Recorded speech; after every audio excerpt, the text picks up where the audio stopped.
You're listening to What It's Like with Luce, a podcast highlighting ordinary people doing extraordinary things. I'm your host, Lucy Norris, and this week I'm joined with founder and CEO of Offbeat Donuts. Since opening its doors in 2016, the premium chain has gone from strength to strength and now operates 8 stores, 3 kiosks, and even has franchised into Europe. Adopting what he learned from 25 years in the corporate world of food marketing, today's guest transformed a dinner conversation into one of Dublin's most well-known brands in just 4 years. Without further ado, here's what it's like to be Brian OCasey. Welcome, Brian OCasey. Thank you for joining me today. I think we'll just dive straight in and start from the very beginning. Okay. I read online that you said when you were younger you wanted to be a soldier. That was your first kind of ambition that you had. Yes. So can you just explain a little maybe how you went from soldier to now CEO and co-founder of one of Dublin's best donut chains? Well, I always wanted to be a soldier when I was very young. My parents owned a restaurant. I worked in food from a very young age as well. Okay. And I would have gone in the weekends, initially doing dishwashing, clearing the dishes and doing whatever I could around the restaurant. And then as I got older, I worked in all parts of it. But I grew up with a love for food, one way or the other. And I went to college, I did business. Because at that stage, I wanted to be in business for myself, or was interested in business, probably from my parents as well. And then I went into the food business and worked for 25 years in the food business in Ireland, primarily then in bakery. Okay. And I worked for a company called Pierre's that I would have developed the brand and the product offer for, and then joined Cuisine de France, and then would have, I suppose, progressed. I mean, Cuisine de France became one of the largest bakery companies in the world with Arista. And then I would have, I suppose, left Arista about 4 years ago.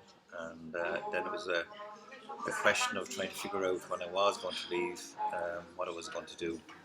And how did you know when to kind of make the jump? Because that's quite a potentially scary thing to do, to leave such a solid, secure thing to go out on your own. So was there a moment that you really felt, no, I'm just going to do it, or was it a gradual process? I suppose in some ways it was a gradual process.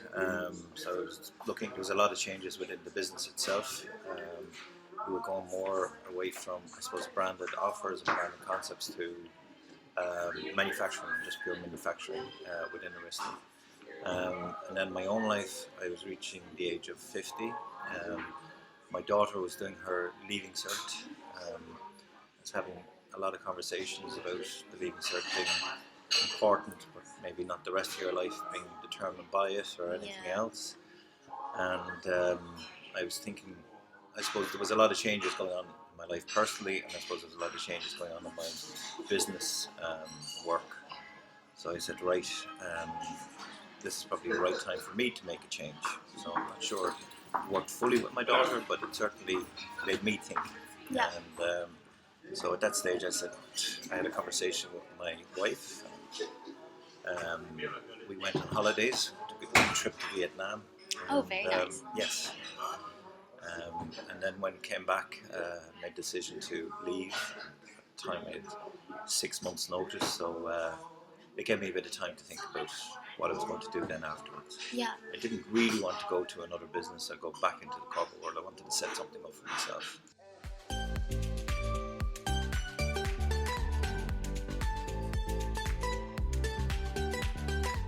So you made the decision, you were going to leave, you were going to kind of potentially leave that structured corporate employee life behind. Yes. Why donuts? How did that kind of arise? Well, initially I thought I was going to get into the restaurant business, and I was looking at restaurants and I was looking at different food offers. And to be honest, I didn't think I'd be able to stand out from the crowd. It's a very well catered for sector, and there's probably a lot I didn't know about it. So I said, right, what do I know most about? What am I maybe know more about than 99% of people out there in bakery, is the sector that I had worked in for many years, and it's the area that I knew most about. So I looked at bakery, and really what I wanted to do was bring the scratch bakery back to the Irish market, into the the kind of the local communities, and see what we could do. And looking at the bakery sector in Europe, in Ireland we didn't have a patisserie counter. We had maybe bake-off breads and stuff like that, but we didn't have a very good patisserie sector. So then I was looking at patisserie, and I said, okay, I need to do it commercially and kind of make it interesting for everybody. And there was a growth in demand at the time for premium donuts. So I'd seen Krispy Kreme enter the UK market. I had done some work with a company called Tim Hortons in Canada. Oh yeah, I know them. Yeah, I was over there for a bit, so was eating way too many of them every day. So, well, one of the things Arista did was work with them, and probably in making the process simpler. And, so we built a large donut line that supported their offer. But I thought what they were doing with the whole fresh part of it and everything was really nice and interesting. So I said, right, let's combine bakery and bring bakery to the local high street, to patisserie counters and donuts. And really what I tried to do was, right, we're going to open a bakery that was about donuts, but really about patisserie quality recipes, and really making them different and interesting. So donuts still conjures up jam and ring and maybe things that are not great, and I wanted to make it, it's a handheld carrier as far as I'm concerned, and really it's about then your imagination, how can you excite people with the recipe that you're going to put into that pastry. So you guys entered the market and you came with these wacky flavors, that people potentially hadn't seen before.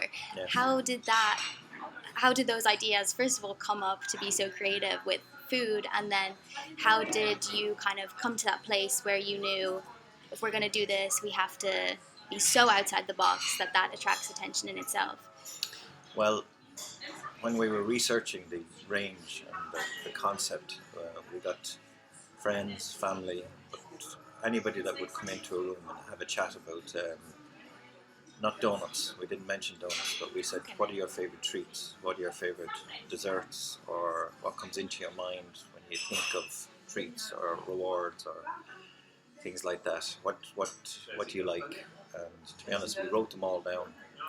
So we had everything from desserts, whether it's apple pies, apple crumbles, through to lemon meringue pies, to red velvet cakes or chocolate cake, or we had the chocolate sweets, so we had Ferrero Rochers, through to the Kinder Buenos or Mars bars or Cherry's chocolate orange or whatever it might be. And then we had Smarties, but all sorts of different treats came in there, and we put them all down on the page, and we said, right, if we're going to make a recipe based on this, how do we do it?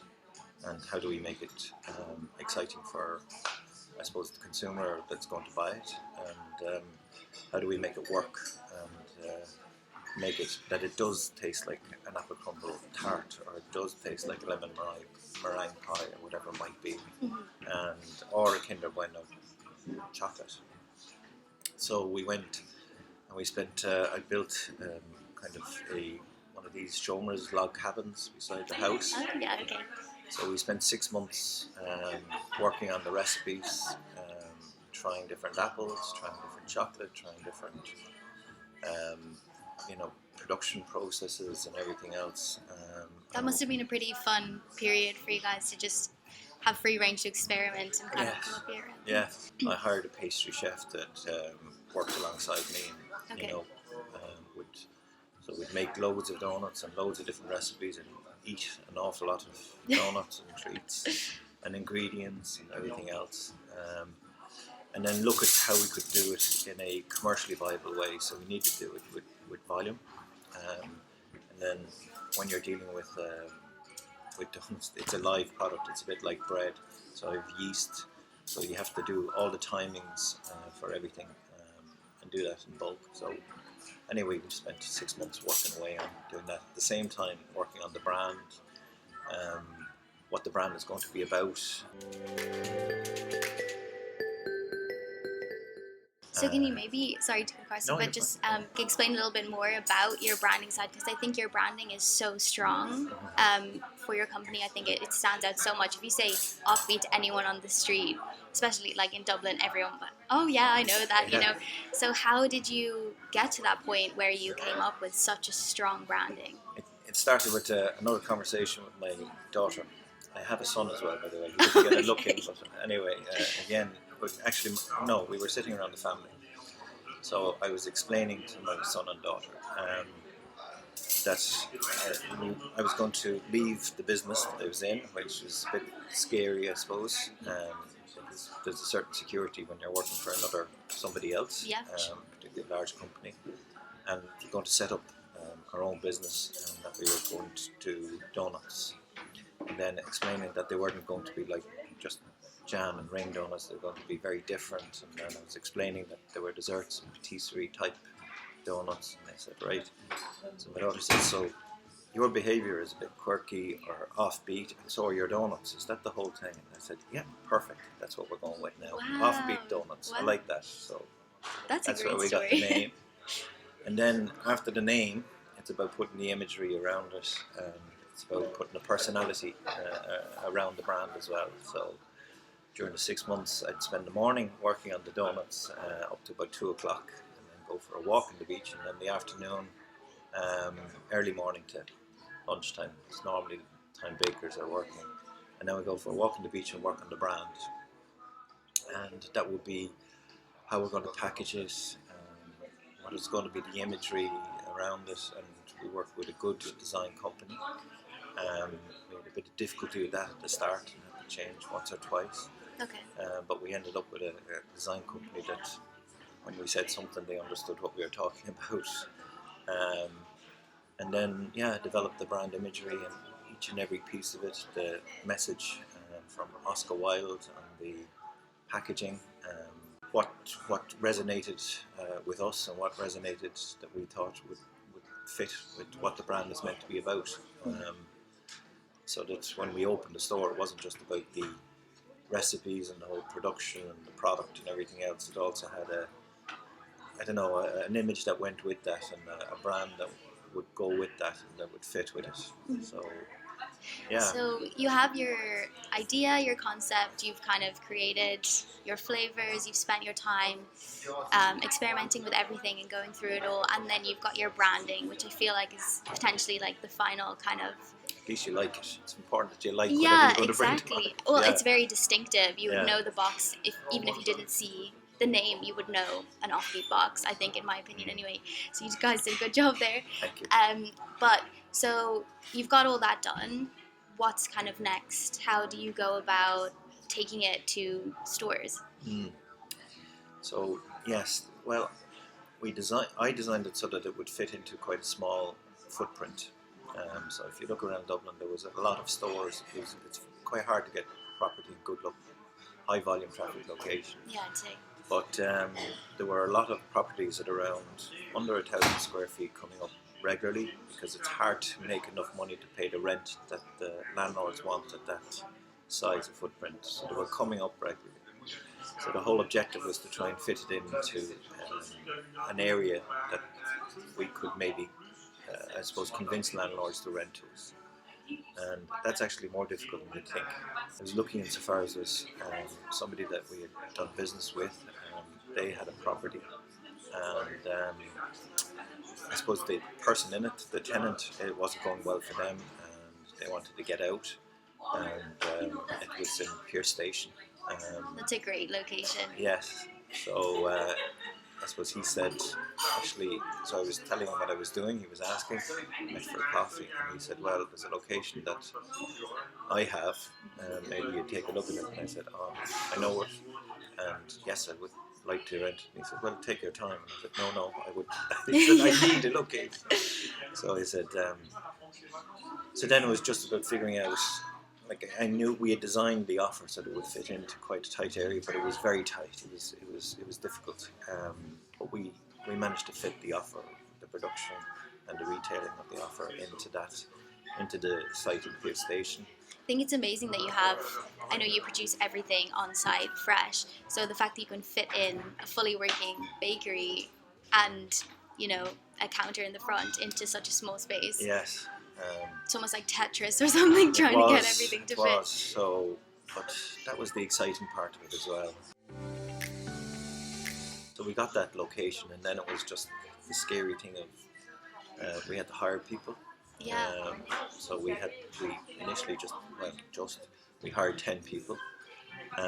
That's quite a lot of staff for your first. It's quite a lot of staff, and I had no more money coming in. Yeah. I'd spent 6 months buying equipment, spending money on branding, design, packaging. You have to buy all the packaging up front.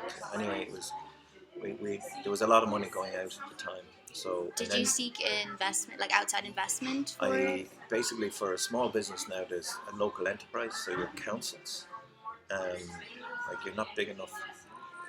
It's difficult because when I was looking for some place to set up the production and do the testing, I went to the enterprise office of the councils, and I went to you can't be supported unless you're trading a year. And I'm saying, well, I actually just want to try and test everything and get up and going. And well, sorry, you could be anybody, you know. Yeah. And I suppose there's a point. So it's difficult. I mean, when you're trying to get off the ground, I mean, it was easier for me to fit out that log cabin, and like it's very comfortable now. People, I think, live in them, but it was very nice. Don't get me wrong. And we put all the electrics in it to take large equipment. So it had 3-phase. Anyway, you know, all the different things you need to test the equipment. But also at the time they said, well, look, when you're hiring, we can't help you now. You can apply for an employment grant as a new business. And we did. We applied for employment grant because we were bringing employment into the city centre at the time. But all the councils do the same thing. And it's very good for a new business. But unless you have an export plan, you don't fit into the criteria for Enterprise Ireland. It's really the local authorities will help you. Okay. Yeah. So you've got your location, you've employed your people, and it's opening day. You opened in 2016? Yeah, May 2016. So what was that like for you? What did that feel like on Terrifying. the first day? Terrifying? Terrifying, Yeah. So public speaking, everybody likes public speaking. I don't think, well, sorry, maybe people do, but I think most people are worried about it. Yeah. So it's a bit like going up on a stadium or going up on a stage, and you put a lot of your time, effort and energy into developing a brand, to developing the look, the feel, the product range. You're very excited by everything else. And I'd spent a lot of my spare cash, a lot of money on getting that to where it was.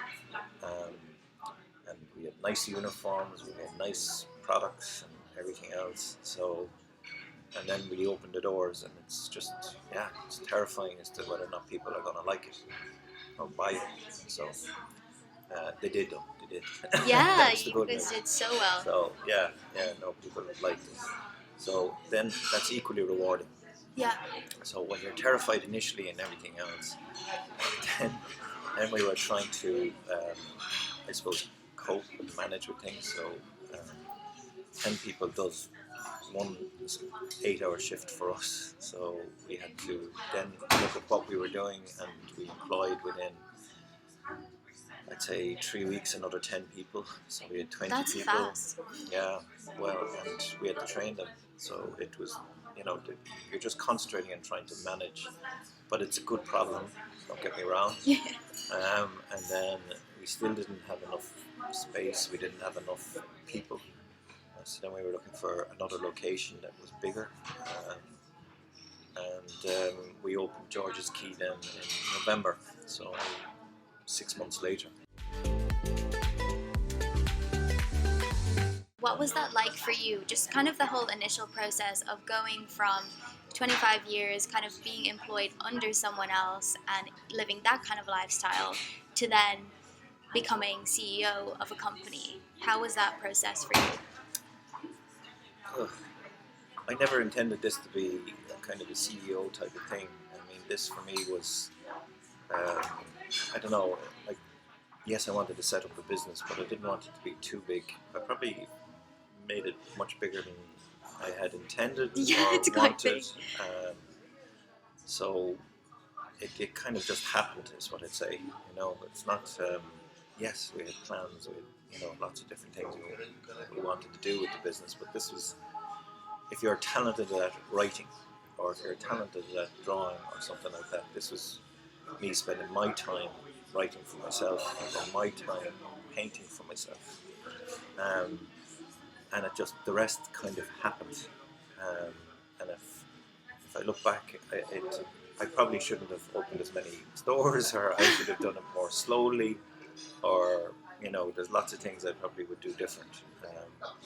But at the time, we were just, I suppose, responding to opportunities that were there.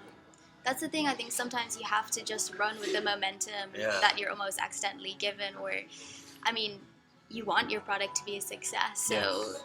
Yeah. but I guess it's just kind of all the technicalities behind that one end product that a lot of people don't kind of realize, and they'll only just see you opening tons of stores as super successful, which it is, but then for you as an individual, it might be a bit overwhelming, or kind of, you've got a lot of hard work. Yeah. Yeah. Switch your game plan around a little bit, maybe. Yeah.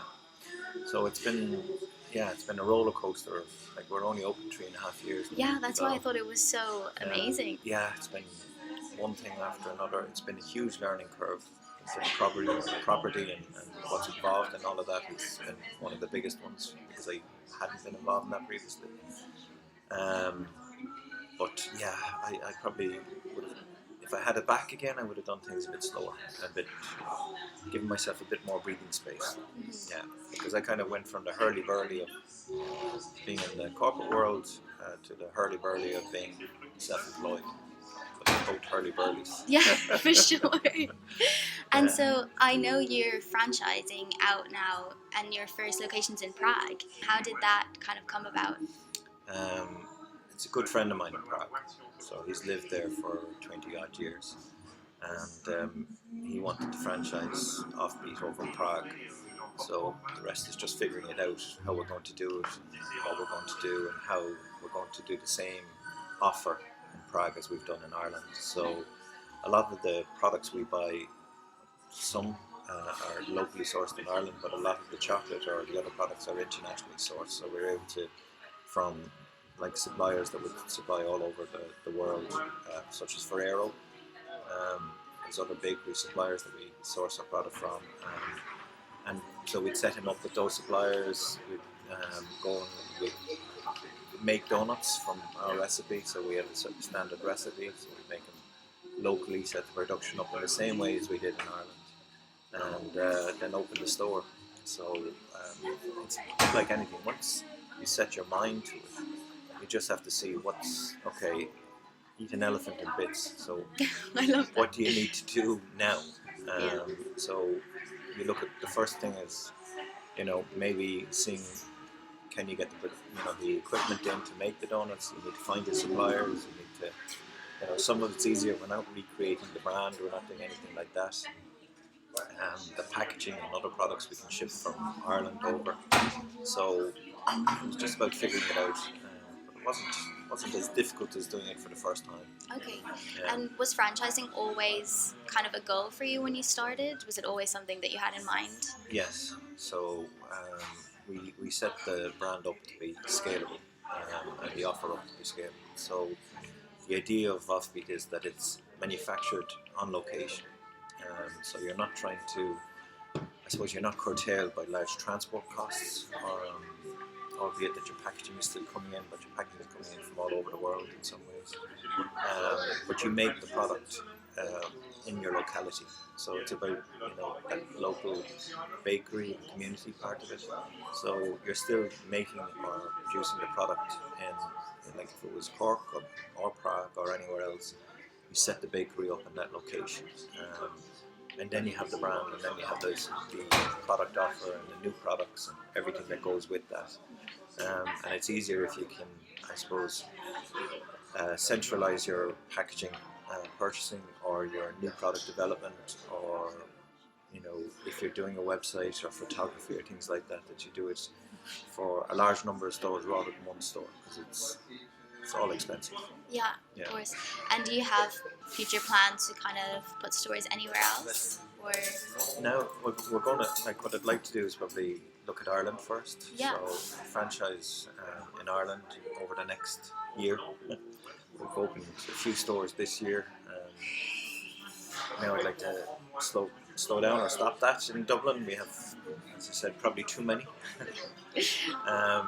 And then look outside of Dublin, but we don't want to run the stores ourselves. We'll franchise outside of Dublin, and the idea is to set up a bakery, if not the bakery, in each, I suppose, major population centre, and then do the deliveries, do the retail sales, and produce the product for that locality. is that difficult for you to kind of almost let someone else have a little bit of control over your baby?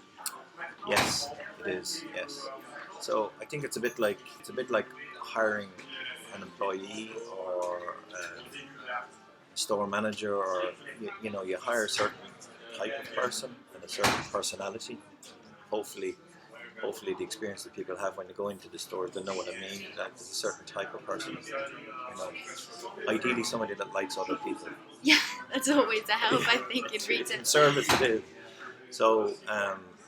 But yes, you are giving a lot of trust, because obviously we have certain values in terms of the product, in terms of the brand, and it's a bit like painting or writing. You're still handing it over to somebody else to do it in a certain way, but they need to do it in that way. So it is difficult.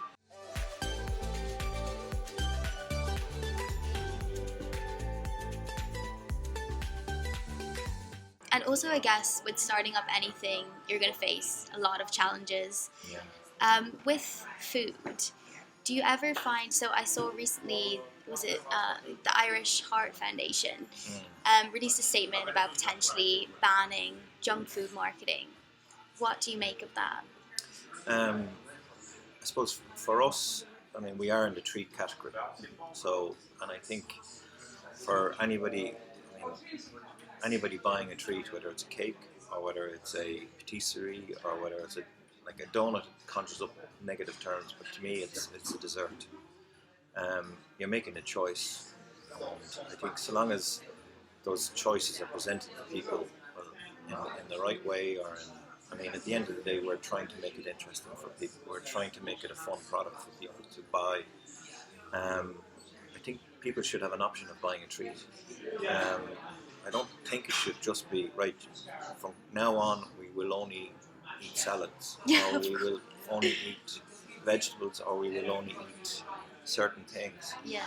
I think what we eat should be a choice. It should be an informed choice, and we're probably better informed than we ever have been. But it still should be a choice as to what we eat. And if we choose to have a treat, and we know maybe higher in sugar and fat than it should be, well, it's still a treat. And maybe we've been to the gym, or maybe we've had the salad in the morning. Yeah. But at the end of the day, we should have the options. And that's my belief. But I think there's also, a demand for treats as well. So if there wasn't, we wouldn't have a business. Do you ever find as well, just kind of staying on that topic of roadblocks a little bit, I think everything is sometimes turning into, like fads and things like that with social media, things like veganism and all of that kind of stuff that comes and, stays for a second and goes. Maybe, I'm not saying that veganism is going to do that, but that kind of nature of things, does that ever affect kind of your products and what you might put in your KPIs for the next year, or things like that? Yes, it's very much a factor. Like, people's tastes and people's requirements and demands are always changing, so it's very much something that we'd like to cater for. We have made all of our donuts are, well, with one exception, the marshmallows. We're changing the marshmallows to vegetarian, but we're going to have all of our products vegetarian. So any of our gelatines we might use in the jam will be vegetarian. There won't be, anyway, everything will be vegetarian. So that's something we've done, fully done. We wanted to bring out vegan donuts, but there's we will bring out vegan donuts, but we have to be quite careful with it because we do non-vegan and we will do vegan in the new year. Oh, exciting. Exciting, but it won't be in January because it's just too much work in doing it, because it requires a separate frying system, so we can't fry in the same oil. Going to bring it in a totally different fryer with different size cloths, so that just cannot. There's a cross-contamination element for veganism, which is not a health thing, but it is part of some people. Some people don't care, but there are other people that do. So we have to try and cater to. We don't want to say something and not deliver on it. Yeah, sure. So it means us bringing a new frying system. We then have to take measures to make sure that there's no cross-contamination within that. And then in-store is probably more difficult for us. While we'll segregate it in-store, it's not to say somebody with a tongs may forget to change the tongs. And to be honest, that's a concern of ours, because it's very important that we respect people's beliefs. It's kind of something that Offbeat stands for. It is about offbeat behaviour, and it's about respecting people's individualism. So you're entitled to be offbeat. You're entitled to have your religious or food preferences or anything else, and our job is to respect those. So for vegetarian, that's something we very much like to do. We have a lot of Muslim customers, and we don't want anything that might cause an issue. Well, we don't, and we won't have anything that causes an issue. Yeah. The same with veganism. If somebody has an issue with that, we'll do everything we can to make sure we deliver on not cross-contaminating products. But it's something we'd like to do. We probably will do. Sure, when in the new year? I hope February. But we'll do it. But there's a lot of work in it for us.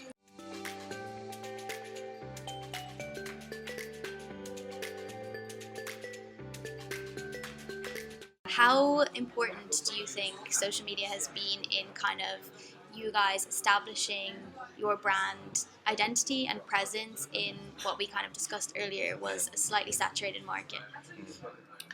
Well, for us, or I think for many business now, the route to market in terms of communicating with your customer, or the ability to be able to communicate with your customer, is just it's from, I suppose, I grew up in marketing, so it used to be quite difficult, it used to be quite expensive, and now it's neither, and it's a good thing, and it can sometimes be a bad thing, but people have a huge reach, and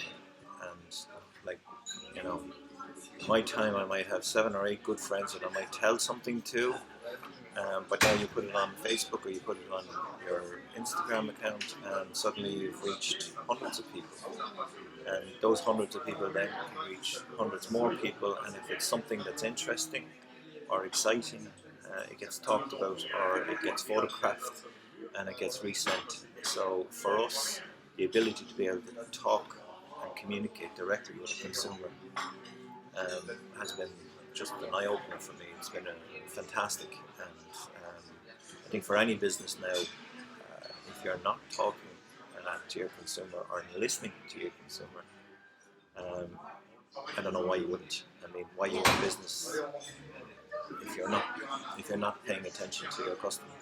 And I also feel like it's potentially you have kind of a ready to access focus group whenever you want, just from having a good presence on social media, which you guys do as well.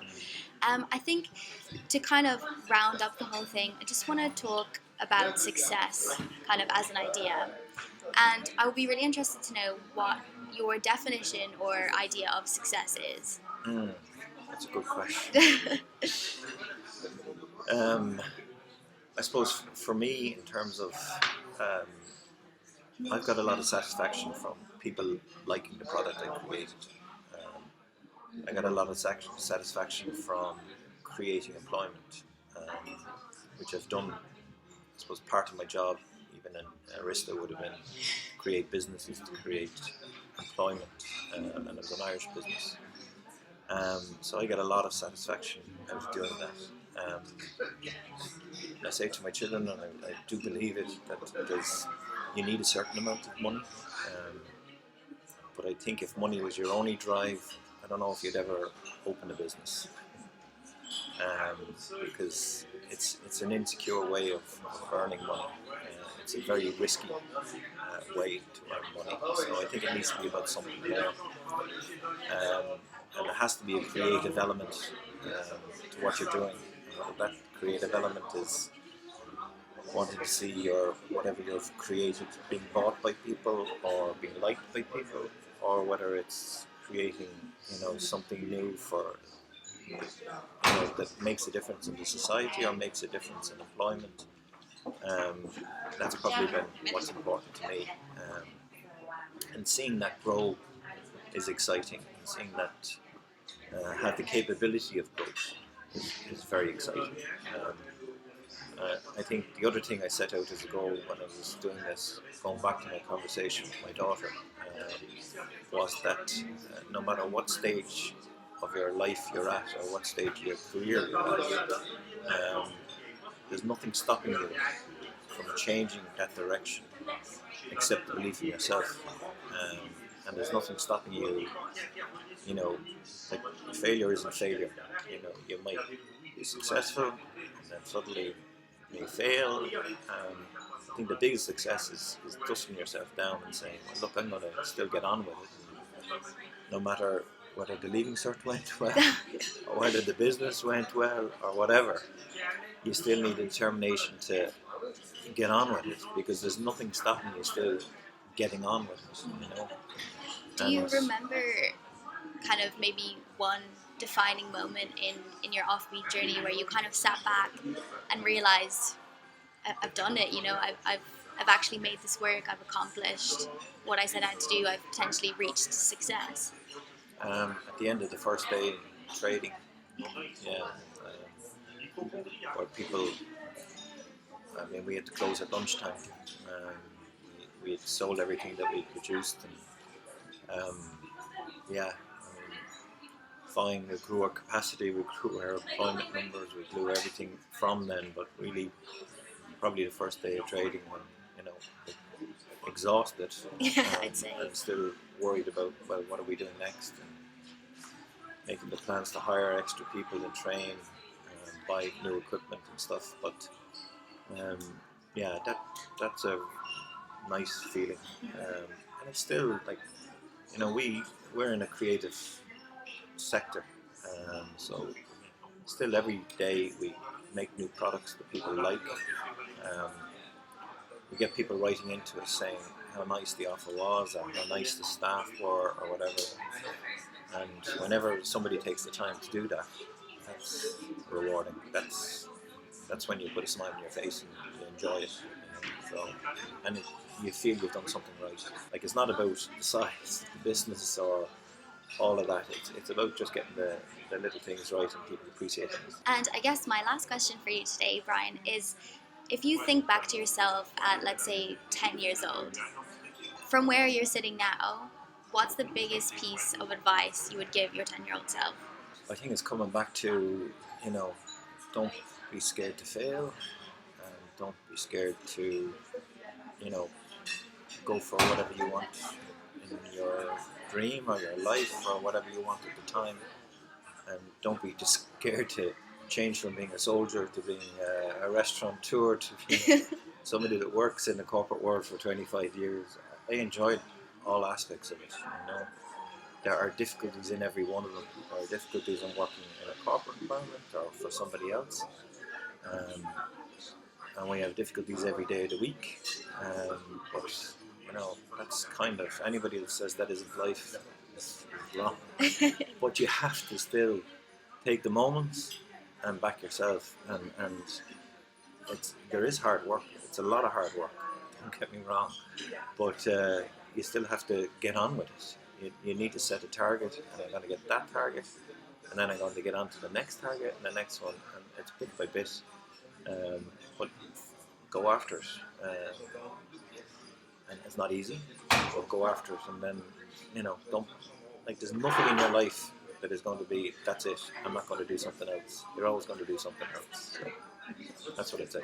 Thank you so much for listening, and as always, please don't forget to share, comment, and rate this podcast if you like what you hear. I'll be back next week chatting to more inspiring individuals, but for now, this has been What It's Like with Luz.